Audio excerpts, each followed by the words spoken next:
जो अल्लाह का हो जाता है अल्लाह उसका होता है। फिर मैं उसी बात पर आता हूं, अल्लाह हमारा रब क्या है? इस पर जमे हो, डटे हो, सुनो। कुछ कुर्बानियां देनी पड़ सकती हैं, कुछ कुर्बानियां देनी पड़ सकती हैं।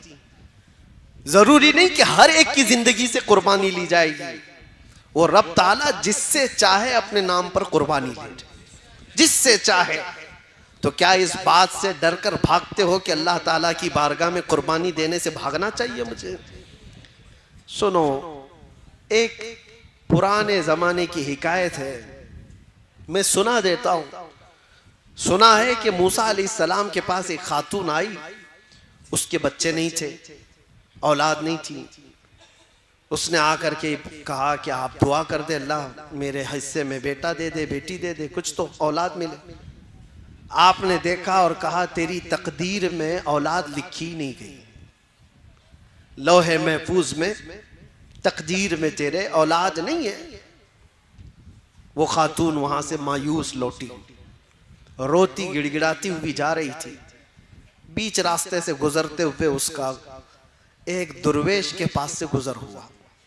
एक फकीर अल्लाह की याद में एक दरख्त के नीचे बैठा रहता था। तवज्जो, उसने देखा और पूछा खातून क्यों रो रही है?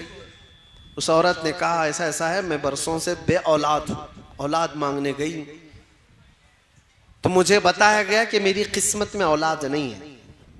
उस दुर्वेश ने कहा घबरा मत, ना उम्मीद ना हो, मायूस ना हो। रब तबारक व तआला चाहे तो उसका लिखा हुआ है, वो फिर लिख करके अता भी फरमाते।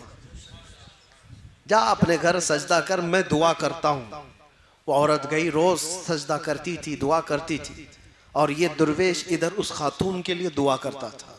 फकीर चंद ही दिनों के बाद उस औरत के घर में हमल के आसार, और चंद दिनों के बाद एक खूबसूरत बेटा पैदा हुआ। खातून को बेटा मिल गया, वो खुशहाल।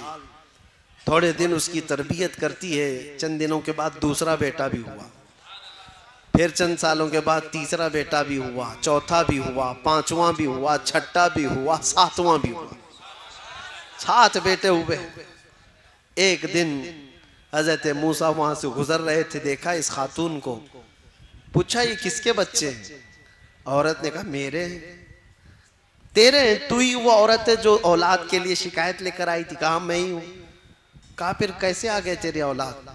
कहा बस दुआ है किसी बुजुर्ग की और अल्लाह की आता है, अल्लाह जिसे